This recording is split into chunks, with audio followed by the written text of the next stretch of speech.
Employers are afraid of their own employees. They're afraid of them walking in and saying, this is disrupting my mental health. And because I don't understand what mental health really is or how that might actually disrupt someone's mental health, I'm afraid that it might be. And it's like stepping on the cancer word. Like, I have cancer, I have mental cancer. And I'm like, I don't know what that is. And I don't know how to fix it. And is this deadly? Is it problematic? Is it? And I work with employers every day who are literally afraid of their employees. They're afraid to stand and say, yes, it's hard to take no's on the phone, and you're going to be okay.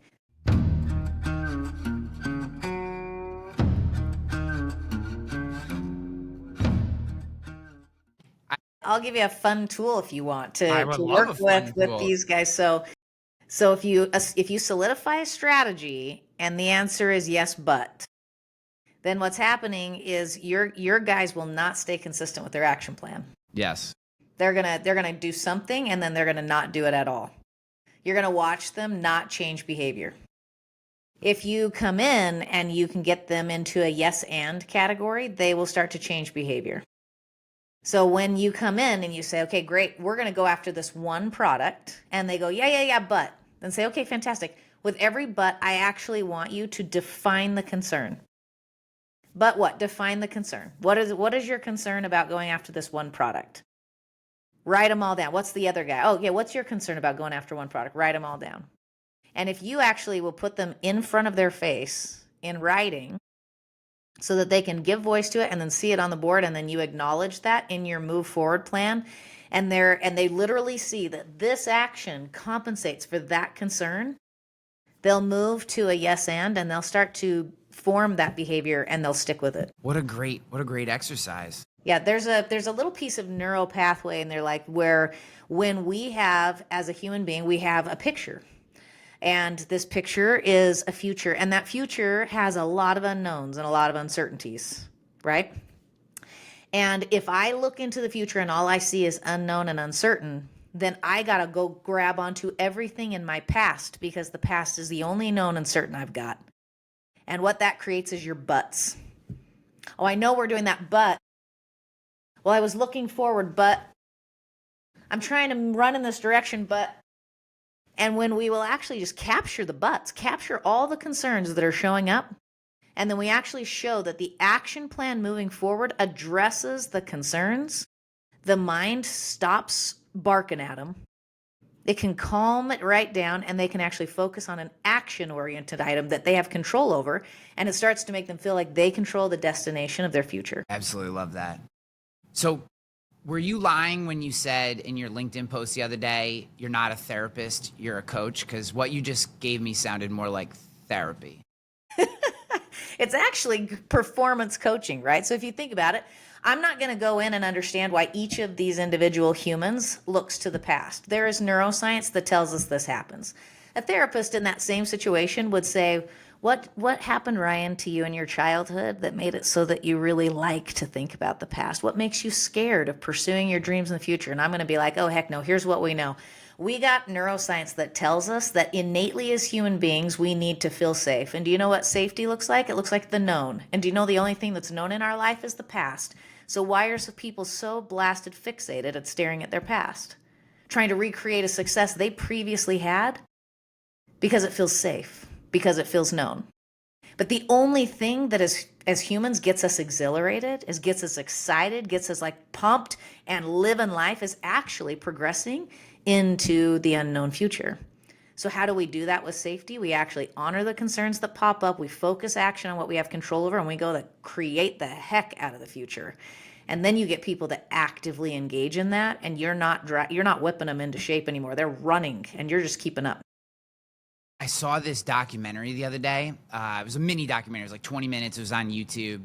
And it was talking about, it was like the big mistake in psychology, right? It was like the title of this video. And I love this stuff similar to you because I find one of the reasons that I love leadership, talking about leadership and this role in a company is because of all the psychological and behavioral things that it takes to be good at it, right? But what this video outlined was how essentially, and I'm going to forget the exact dates, but there was Freud and there was Adler, right? Freud was exactly what you explained on the yes, but. everything is about your past, the way your parents looked at you, treated you, all your, okay, and you have to dive into your past and ruminate in your past and all this stuff. Okay. And then there's Adler, who was like, okay, your past happened, it's real, but the only way forward is what you said with yes and, which was, you have to address the future and what you can do to make your life better in the future. And essentially what this documentary kind of positioned was that Freud was a better marketer.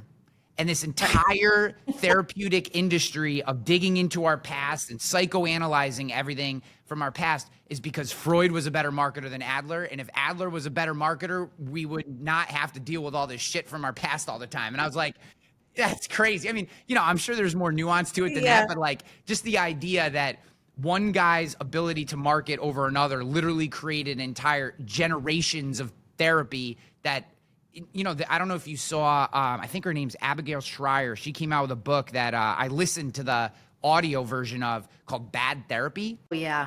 Which is essentially what you just described. All of this rumination on the bad shit that happens in our past, our body doesn't know the difference. So when we're thinking about this bad experience we have, our body's literally having all the same feelings. We're reliving it. Yeah, we're reliving the idea. And it's like, so essentially, all you're doing is forcing your body to re-experience this stress and pain and hardship, which doesn't actually take you anywhere. So I thought that was really interesting. Well, and people ask me all the time, why is it worse now?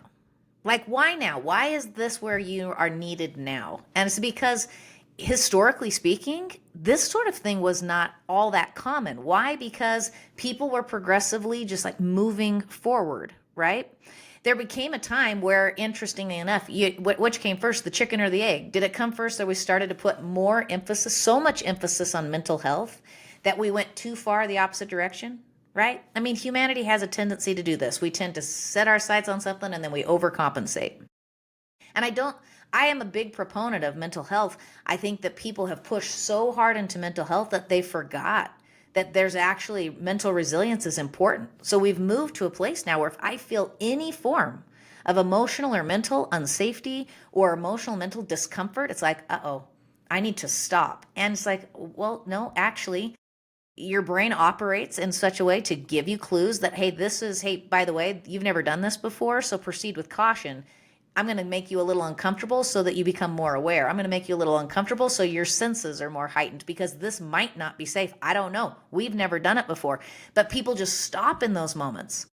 So we get people like, we're going to go focus on one product. We're going to go focus on one strategy. And we're going to go all in on this thing. And I've been doing 4. I'm like, oh, that doesn't feel safe because if I combine all my revenue from 4 sources, I feel like, well, can I compensate with that with one? I don't know. I've never done it before. And all of a sudden I feel a little unsafe and a little uncomfortable. And that doesn't mean it's the wrong idea. And people have a tendency to stop and say, right there, that doesn't feel right. Therefore, it must be wrong. And that's what gets people into problems. Yeah, you talked, and for the audience, I met Nat at an event in Utah. You were speaking phenomenal. I was blown away by your presentation. I love the way that you talked about leadership, and I want to dig into some of that. But I get a lot of questions, and I do very minimal. Like, so your leadership coaching, I do this much. At any given time, I have 1 to 3 clients that I work with because I like to be operational too. But I also find it to be both very rewarding and also helpful for me when I'm teaching my philosophies to them as well. Okay, so take this into account. But the questions that I get a lot recently are about, and you talked a little bit about this, and I think actually you got a couple questions in the Q&A section around. I'm just going to throw kind of a very kind of combative generalization and say the softness of team members, employees, et cetera, right? And I want to give you just a brief context on where I'm coming from this, and then I'll let you run. So I coach baseball. Both my sons play baseball. They're 11 and 9. And a big problem, and I see it as a problem, I don't see this as healthy, is the crying, pouting, woe is me, self-orientation, the rounding of the shoulders, all this inwardness that people go when they don't have success, particularly in a sport like baseball, because It's not like basketball or a soccer or hockey where if you mess up, you can bust your butt down the court and make a play and get right back in it, right? If you boot a ground ball, you might not get another ground ball the rest of the game. And now you're sitting there marinating on the fact that you messed up this skill you're supposed to do. Okay. So my kids don't cry, right? They'll get upset. Don't get me wrong, but they're not criers. And I had a parent come up to me one time and she was like, I can't get my kid to stop friggin' crying every time something doesn't go the way he wants. Mm-hmm. And they said, what do you say to your kids? And excuse my language, but I said, I tell them to suck it the fuck up. And I didn't mean that to be like so harsh. I don't necessarily always say it like that, but like in context of that phrase, what I'm saying to them is like, dude, you booted the ball. Mm-hmm. Go do the next thing. Like, mm-hmm. what is sucking in inward and crying, and who are you doing that for? You're not doing it for me. I don't feel sorry for you. Mm-hmm. I played baseball too. I booted ground balls. I don't feel sorry for you.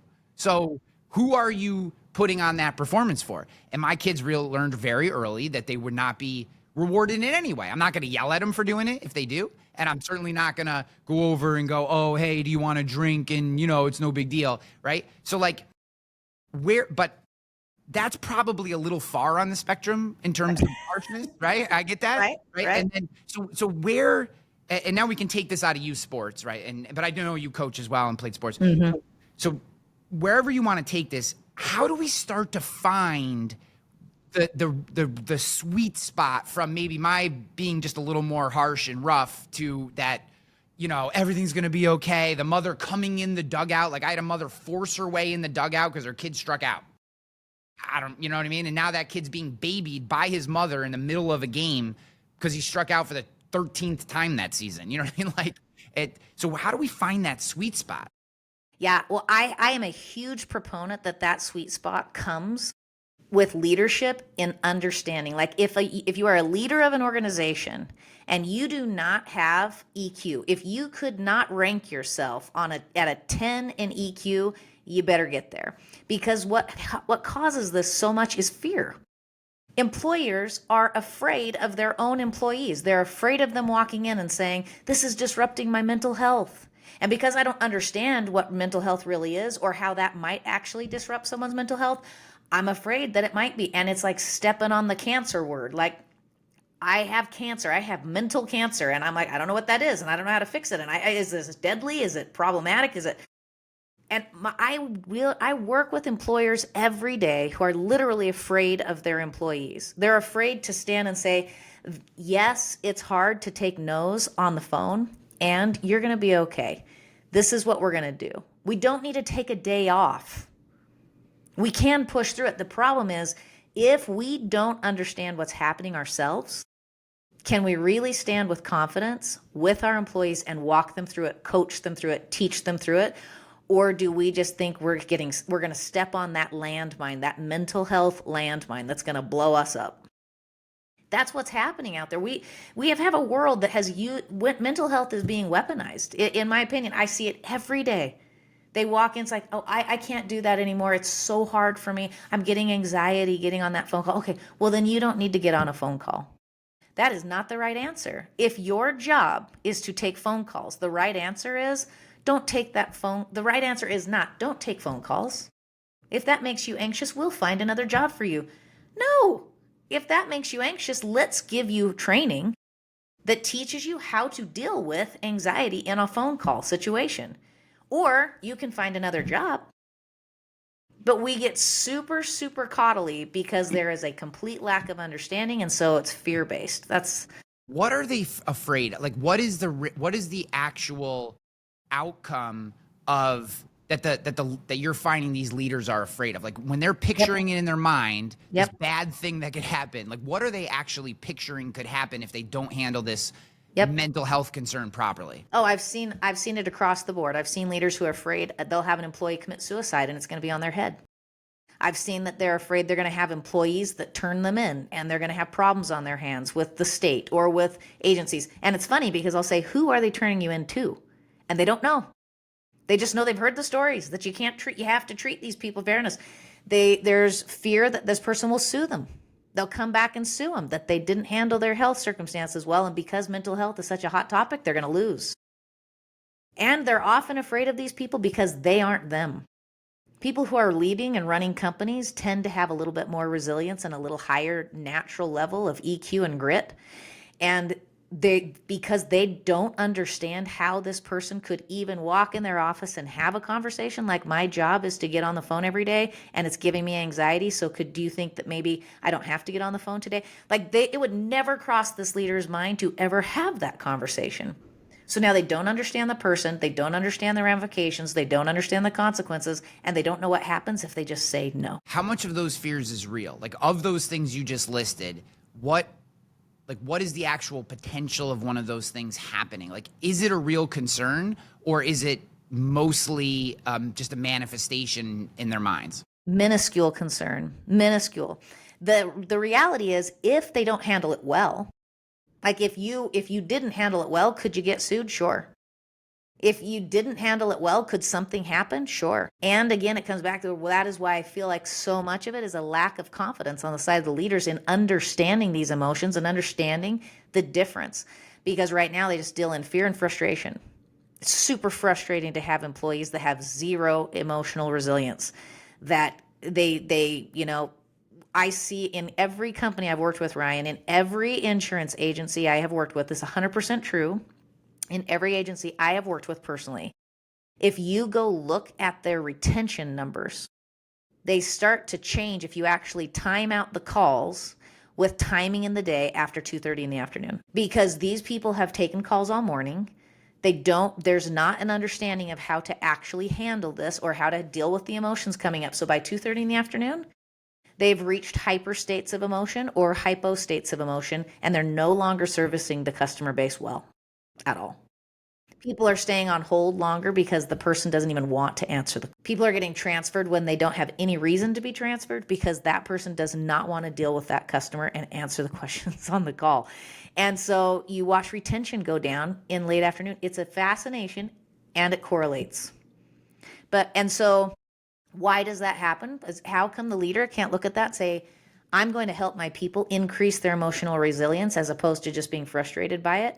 They don't know how to do that because they don't understand it, because they never went through it themselves, because most of them have a very natural level. You don't get to leadership and ownership in a company, and especially in insurance where you're in sales constantly.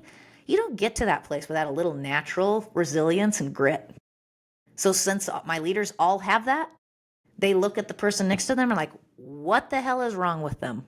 It's kind of like how Hall of Fame athletes make terrible coaches oftentimes. That's right, because they don't even know how they got there half the time, so they can't teach the basic technical skill necessary. So the same in leadership in these positions where sales are dominant and service is dominant. The person who has become exceptionally good at it often had some natural capacity, and so they don't actually know how it is that they're more resilient. They don't know why it doesn't hurt their feelings to get a no. They don't know why it is that they walk in every day and say 4 no's equals 1 yes. Like, let's go, baby, bring it.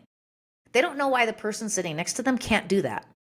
They don't know why the person who had somebody yell at them on the call about their insurance policy, why it is that that person stood up and went to the bathroom and cried for 10 minutes because they were like, what? It's about an insurance policy. It's not about you, man. What's your problem? They don't understand it. The minute there's understanding, there is power to coach, train, support, and push. And without the understanding, how do you push them? Because if you just take somebody who's crying about that and you're like, look, suck it up. How do you do that? Like, how do you actionably suck it up? What are they supposed to actionably do to improve that? They don't know, you don't know, and eventually they either shove emotions so far that they erupt on somebody or they quit. Yeah. The part of my response to the mom about my children and that I didn't tell her, mostly because she asked me in passing, was that after I tell them to suck it up, in the car or when we get home, I explain to them that the reason I tell you to do that is because there's no value in having that reaction, right? Mm-hmm. So what I tell them is when you feel that emotion, you get 1 moment to release it. That could be an MF into your bag when you get back into the dugout. It could be a quick slam of your helmet on the bench and then you put it in your bag. It can be a whatever you get a moment to release that pent up energy that you're feeling. Yep. And then you get back out there because it if crying at your position after you struck out helped you be a better fielder, then I would be all for it. But it doesn't help you be a better fielder. Very true. So that's why I tell you to suck it up. It doesn't make you better, right? Right. It makes you Oh worse. yeah. See, I have the advantage of coaching soccer players, and I coach them very similarly in the sense that I say, look, guys, having an emotion on a field is not a bad thing. That just shows you're passionate. The difference is one player is gonna experience the passion, and it's so uncomfortable that they quit. The other player is going to experience the passion and they're going to sprint their butt off and hit somebody on that field and feel great and perform well. Like the release of physical emotion, super important. Yes. And there's a way to do that in a super healthy way. With athletes, it's a really fun thing to teach them because it completely shifts the dynamic of their performance. So when you're working in an office setting and they're like, okay, well, I'm sitting at a desk feeling trapped in my little cubie here with my headset on and my screen, and this person's yelling at me, and I'm feeling all the emotion and all. At first I felt rage, and then I just got pissed off, and then this person got personal, and now I'm just flustered, and my mind went blank, and I can't figure out what I'm doing. What are they supposed to do? There's tools for this. But a lot of people just don't know the tools or they don't understand it, and so they come back and they're like, well, you just got to suck it up and take the next call. But they don't know what that looks like or what they're supposed to physically actionably do. And so since the leader doesn't know and they don't train their staff that, when their staff keeps coming to them, they get more and more uncomfortable with the question because they don't know the answer. And that's a very uncomfortable position for leaders because they don't like it. They like having the answer. So I'm interested in your take on this. So how I solved this problem in my own business, I had a national digital commercial insurance agency, was I gave them, we created a private Slack channel that, and I don't, we were never politically correct, but like we called it the bitch channel. So essentially it was when someone had like a really shitty sales call or service call, I was like, this is free reign. You were not talking about each other. We're not spending all day in here. We go in, and if you just got to blast off on this son of a blah, blah, blah, blah, that said this, and why did they, and you just got to hitting. And what I found was what they used it for a while. And then eventually it almost like it started to like self-heal the wound, because I basically gave them permission to like vent all the crap they had in. Mm-hmm. And the best part was like some of the shit that they would say is hilarious. Like, this guy said this house, and they're just like, but then they would be done and they would get on to the next call. And again, I don't know how healthy that is or how appropriate it is. I'm super interested in your take on that, but that was how we solved it. And it actually did help because it was almost like they felt they kept all this emotion in, and then it would spill over because they felt like it was inappropriate or they didn't have a mechanism to release it. And once I gave them this vent, whether it's the right thing to do or not, and thank God it's like deleted and hope it still doesn't exist on the internet, but like a lot of that gave them what they needed, was the ability to just blast off on someone without any repercussions, and then they could come back. And I was like, this is not for each other. Right. That shit you do need to take home and tell your partner, your therapist, or whatever, ChatGPT. But like, this is for clients to get it out of your system. And it seemingly worked kind of well. I don't know. Yeah. Well, there's some science to why that would work. And it's the idea of, if you think about emotions like a still bottle of water, and everything that happens in the day adds a little carbonation. And then the big moments shake it up a little bit. Like, where do you want to open that thing? You want to open it on your nice carpet, or you want to open it over the sink with rubber gloves and goggles on, right? It's like so when you give somebody a sink and some rubber gloves and some goggles, like, you're welcome to open this. Then the opening is no longer this trepidation or this crushing it down or hoping it doesn't come out on somebody. It's actually quite enjoyable to release it. And that's the idea behind it. And so something like that will work. I have a client where they have a pad of paper, and the pad at the top of the paper literally says, "Let it out." And what they do is, when they're on the call with their client, if the client says something and they want desperately to say something back, but that's not the time, right?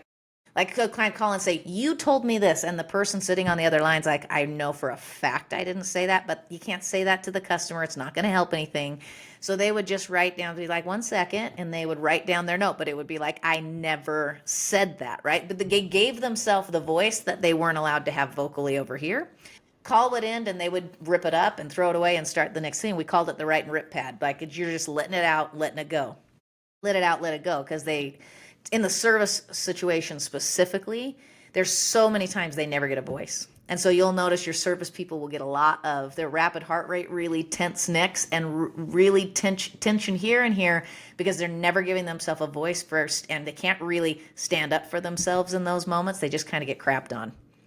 So giving them space and giving them freedom to release. I have another client that does breaks on the 50s. So they rotate. They have different groups. So half the group does a break on the odd 50s, and one does a break on the even 50s. And they just take 10 minutes at the 50 to get off the phone, get up, get ice water, go in, crank the music if they need to, go outside and get a walk, like just move and release whatever tension built up over being on the phones.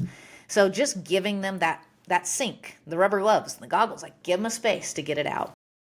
That. What else is going on in leadership right now? When you're getting phone calls, what's the stuff that's coming in that's got people all tuned up? You see any other consistent patterns? Interpersonal communications. I would say if there was the number one thing I deal with right now is teaching teams to communicate, because everybody's in a slightly heightened state of emotions. Everything gets personal.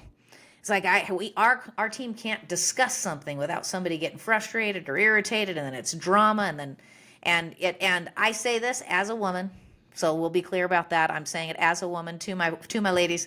But when men and women work together, the men get very frustrated because when two men are having a conversation, they can just throw down on each other, and as soon as the meeting's over, they're like, "Dude, you want to grab some lunch? Yeah, let's go. You got hit around? Let's go hit around." Yeah, but the women don't talk to each other for a day and a half.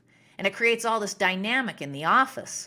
And so just teaching people to be able to disagree without the deep emotions. Like it's like we have a tendency, it's like nobody can disagree with us, or it's offensive or personal or emotional or heightened. And it's like, how in the world are we all supposed to make good decisions in our business if we're all just agreeable? Because the point is to bring all these beautiful minds to the table and find all the perspectives. Those perspectives shouldn't all agree, or we're doing something wrong. And so interpersonal communications is maybe one of the biggest ones I work on a lot these days. Yeah, I want to stay down this path. All I was going to say is I used to call our team like the island of misfit toys, and that was I did that on purpose to kind of.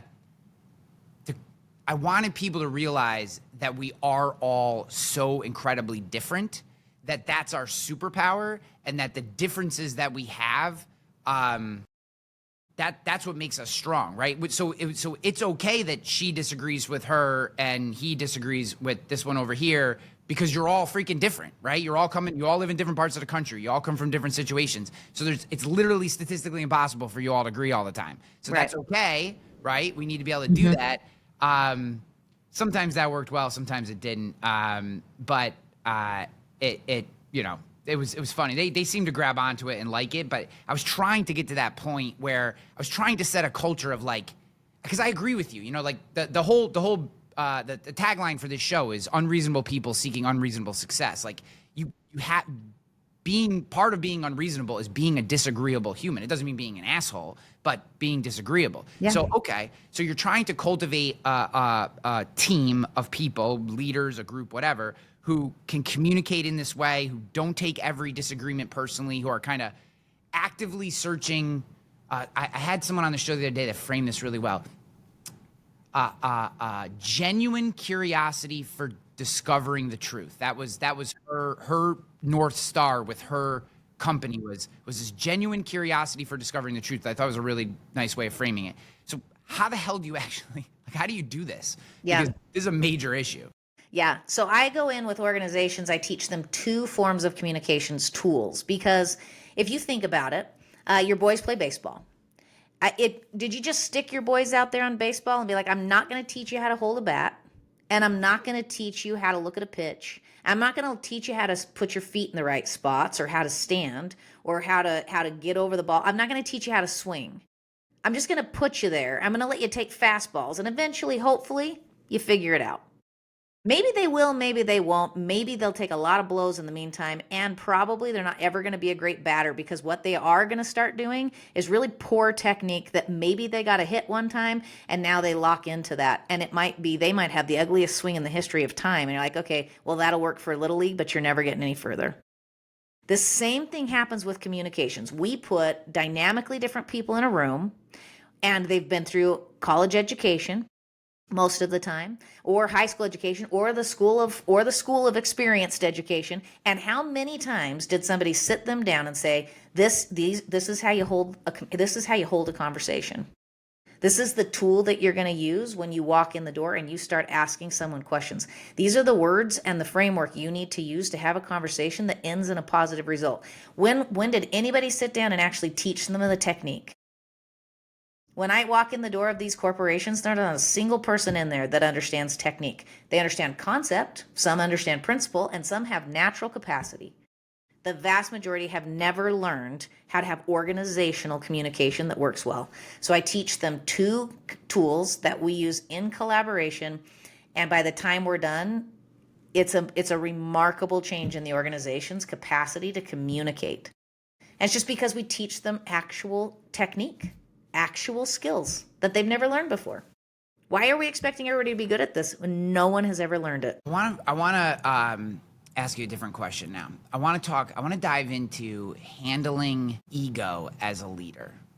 In my own, when I look and I dissect my own career in leadership positions, my successes are where I was able to settle into a position of, we'll call it authoritative humility, right? Understanding my role as kind of as it was, but humble in that position. And when ego has played a role is when I've made my biggest mistakes. Yet I think so much because of social media and Instagram and this perception of what a leader is and how they hold themselves and what they do, and you have all these different things.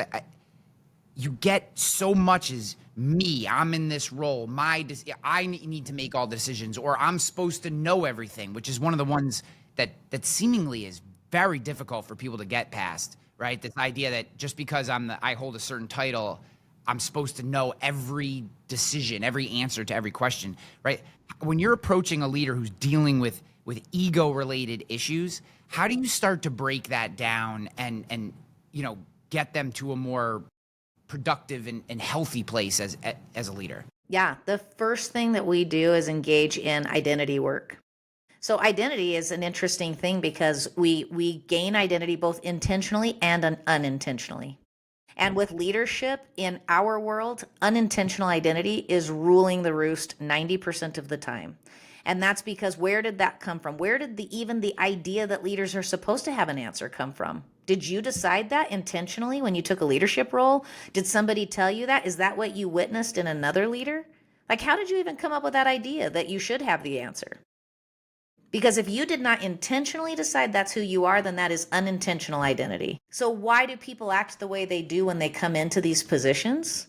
Is it because they sat down and really decided, here's who I am, and here's how I want to lead, and this is what I want an organization to look like, and this is how I want my organization to feel, because this is where my organization is going, and this is what it looks like for me to lead them there?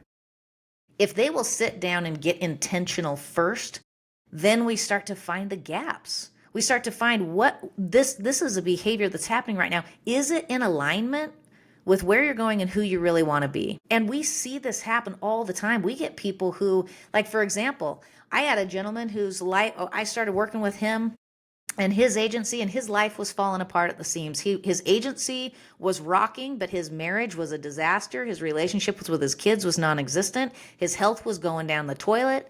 And I said, so your definition of a leader, what does it look like all the way around? If you gave the full, complete picture of yourself, who are you? Who is this man that leads this multi-million-dollar corporation? Is he sick with kids that hate him and a wife who won't talk to him anymore? Is that the real picture? He was like, well, no. And he goes, but I have to be here first and I have to stay longer than everybody else. I said, why? He said, because that's what somebody who leads a successful organization does. I said, how do you know that? Like, was that your idea? Did somebody tell you that? And, his dad barked that at him his whole life. You're going to be successful in life. You have to work harder than everybody else around you, which means you show up first and you leave last. So what's this guy? He's in there. This is his definition of leadership, is the grind. But his whole life's falling apart and he's losing the respect of his organization. And yet he's latched onto this one aspect of leadership, but it was unintentional identity. He never sat down and defined that for himself. He was just taking it on. And so with leaders, the first thing we do, and I would challenge anybody listening to this to stop it for a minute and say, what is my picture, my perfect picture of the kind of leader, man, woman, I want to be that leads this organization? Where do I want it to go? And how do I want to lead it? And at the end of the day, if somebody were talking back and saying, this was what Ryan was really like, what do I want that person saying? How do I want to represent myself? And if my children heard that, would they be proud? If my spouse heard that, would they be proud? Do I have my physical health and well-being? Do I have a spiritual connection to some higher power than me? And do I live my life with purpose? If you can't answer those questions yet, do some soul searching and figure that out. Because if you haven't defined how you're showing up as a leader, I promise you, you are operating on somebody else's definition, which means right now you are operating unintentionally. Love the word intention. I think so much of what we do in our life, not just in a leadership or business capacity, happens unintentionally. And we blame it on luck or God or the universe or whatever, some other person in our life or force that we make up. And when you really get down to the symptoms, it's you weren't doing anything with intention. You were kind of floating through life, allowing things to happen to you, hoping you were going to pluck a lottery ticket out of thin air and have this life that you dreamed of that you didn't make. And I find, so the episode that will come out right before this one is with the founder of Dugout Mugs. If you've heard of Dugout Mugs, the baseball bats that he turned into mugs and stuff. Okay. Part of that was he was, had a bunch of wins, bunch of losses in his life, all up and down, and he kind of has carved his path out where now he took the entire summer. He's like, I just got back from 3 months. I didn't touch my business once. CEO, owns 92% of the company. They're doing 10 plus million a year in revenue. And for 3 months, he didn't touch his business. And who's the better leader? The guy who's doing 10 million, but his wife hates him. His kids don't know who he is. He's out of shape, unhappy, but he's in the office every day because he's grinding and has to be there. Or the guy who's had the humility, or gal, who's had the humility to outsource, systematize, automate, delegate to the point where essentially for 3 months, he doesn't even have to touch his business, right? Like, I feel like in so much today, we hold up the grinding guy, the hardworking, I'm here all the time until the lights go out. We hold that person up on Instagram as like, look at, this is a grinder, work hard, hustle. And this guy who's basically built a business that allows him to live the life that he's always dreamed of, that guy, because he's not trying to go from 10 million to 100 million, there's something wrong with him, he's not as good a leader, etc.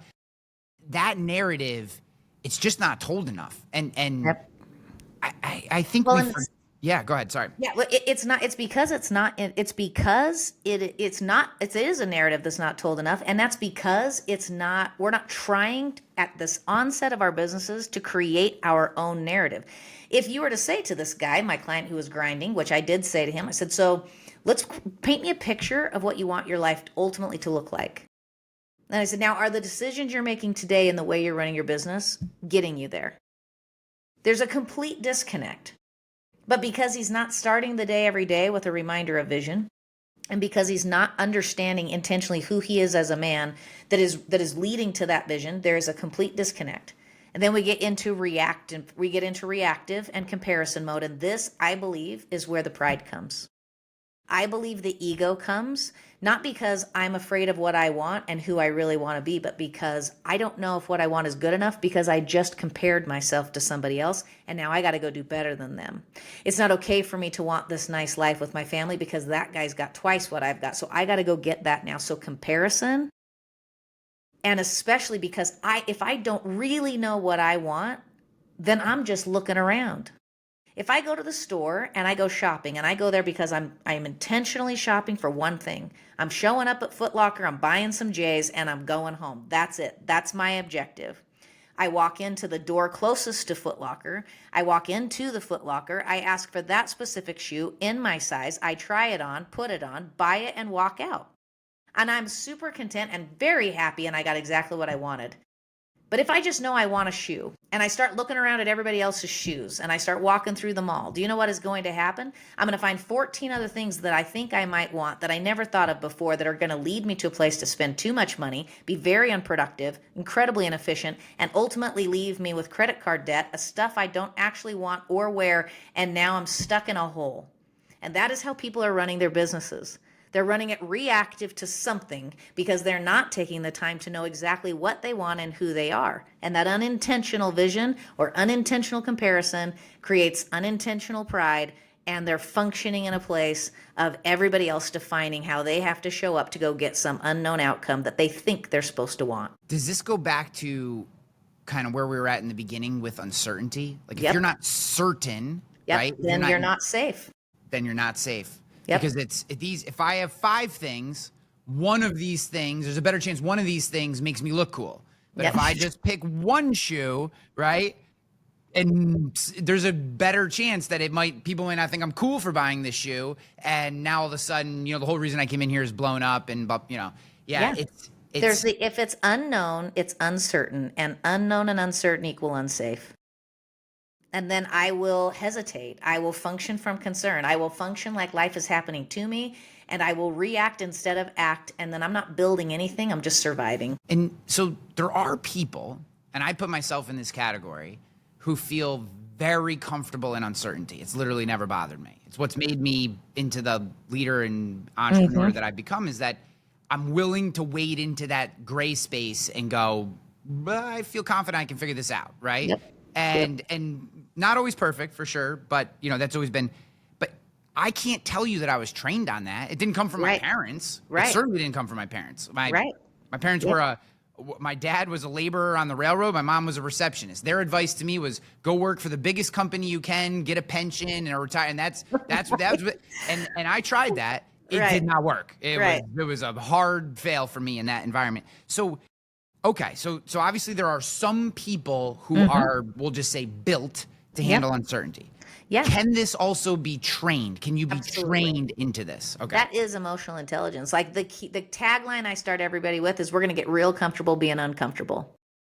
And that is the tagline of emotional intelligence for us, because that is the point. And so much like somebody can have natural athleticism, you can have natural emotional intelligence. The difference is, do you understand how to create it in somebody else? That's where the impact to leadership comes in, is that I might have it, but if I can't create it in somewhere else or understand it enough to operate with other people, that's where it starts to fall off a little bit. I actually believe a lot of leaders of organizations, especially in any organization that requires sales, they have a tendency to lean into that unknown, uncertain. They have a tendency to not be afraid of the unsafe. They have a tendency to have a little bit of grind in them that just pushes them into that space. And then over time, they get stronger naturally, because as you have experiences with the unknown and uncertain that turn out well, your brain starts to say, hey, well, we don't mind the unknown and the uncertain. This is not a bad place for us. There could be safety in the unknown. And now you become very, very resilient to that. But if we don't know how to then go train that next person to take that first step into the unknown, take that first step in the uncomfortable, get comfortable being uncomfortable, and then start to create success patterns with that so that their brain finds safety in the uncomfortable as well. If we're missing that step, then that's where we can't necessarily bring our entire organization with us. And a lot of times that leads to a lot of leadership frustration, where half the leaders I work with, they're just like, I don't know what to do with these guys. Like, I don't know why I have a team of wusses. I had one of my clients the other day said, I have a team of wusses and I don't know what to do with them. And that's fair because he was naturally athletic. He was naturally gifted with emotional intelligence, naturally unafraid of the uncomfortable. Always had been. How much of this is hiring? There's opportunity to hire differently for sure. And I have met very few people that when given the understanding and tools cannot shift and become. So I think part of it's definitely hiring for sure. And hiring people with high levels of emotional intelligence is becoming one of the most dominant things. I mean, Harvard Business School just did an entire article on how important that they said emotional intelligence hiring right now is more important than any formal training, education, or background in the area. Because they said if they have a higher level of emotional intelligence, they can be trained faster with less frustration. They're not afraid to learn it. They're not afraid to engage. They're not afraid to make mistakes, and they're not afraid to win. And so there is some degree of hiring involved for sure. And when you have a decent hire, like a mid to higher, right? That hire can be taught with some basic skills like you got a baseball team, you got one natural athlete, and maybe you got 9 that you need to teach them how to bat, and then you got your 10th one that you're like, bless your heart, son, but no matter how many times we swing that bat, you should bowl. That's what you should switch from baseball to bowling. Like that's where we should go with you, right? I have some soccer players like that too, where I'm like, wow, her natural ability is uncanny. I have some where once I teach them a skill, they perform incredibly well. And I have a couple that I'm like, cross country is a sport that's better for you because nothing will be at your feet but the ground. And that is a better place for you to be, right? It's not unlike that with emotional intelligence. You're going to have some natural athletes. You're going to have some that can be taught, and you're going to have some that you're like, this is sales and service is not a great space for these people. They need to be in empathetic jobs. See, I like the way you talk about EQ because I've heard in different groups and I've been in, different leadership meetings or masterminds or whatever.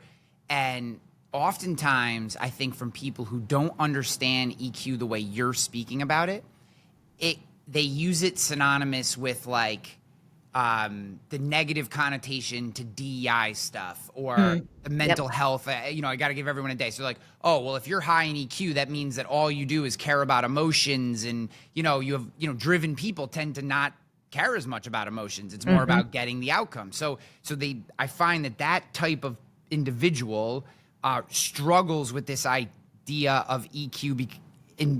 And what I'm picking up on is because of the way you define it, the way you talk about it, to me, feels like exactly what they want, right? Someone who can emotionally respond to the demands of the job that I'm supposed to do, where it can get like, there's a negative version of it, or which seems maybe misclassified, having heard you talk about it, which is it's about being soft and just caving to their every mental whim and, all this kind of stuff. Yeah, well, and that is, I totally agree with you that is the direction and shift it's gone.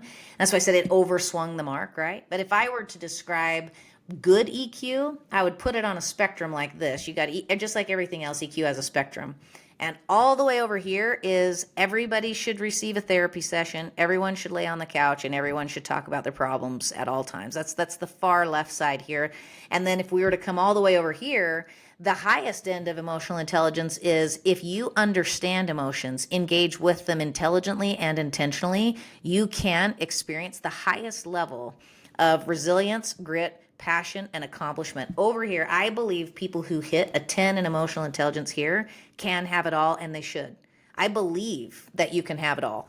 And I don't believe you can have it all without emotional intelligence because you lack understanding to work with people. And people are everywhere, and without them we're never going to have it all. It impacts relationships, it impacts health, it impacts longevity, it impacts efficiency and productivity. And so I look at it and say, if you're on this end of the spectrum over here, go see a therapist. That's not me. But if you're the kind of person who says, I'm a high achiever and I need to take the next step, I need to be better at driving my people, better at motivating my teams, better at leading, I need my teams to know that they can do this. I want a team that wants and likes to do hard things and get the victory afterwards. That is emotional performance coaching. That is EQ driven in the right direction. So that's kind of the spectrum, if that makes sense. Natalyn Lewis, my friends. As good as I was hoping for, having seen your presentation, I've been so excited to talk to you. I can talk to you for another hour about this stuff. For people who have heard this, and I know there will be, either event organizers to have you come in and speak, which I would highly recommend for all of you listening who have events, seen her do her thing live. It's phenomenal. You will get questions. You'll get people leaning in. Even curmudgeon-y old dudes who think they know everything about leadership will lean in and ask questions. I promise you, I saw it happen in real time. Or consulting and the different work that you do. Where can they get deeper into your world? Yeah, they can find me on LinkedIn. I'm there with Natalyn Lewis. So I have a website, ascendeq.com is the name of my company. They can reach out there or in any of my other social media handles that are connected in LinkedIn. Just DM me, and I'm happy to talk to anyone about what's going on in the organization and how what we do can help.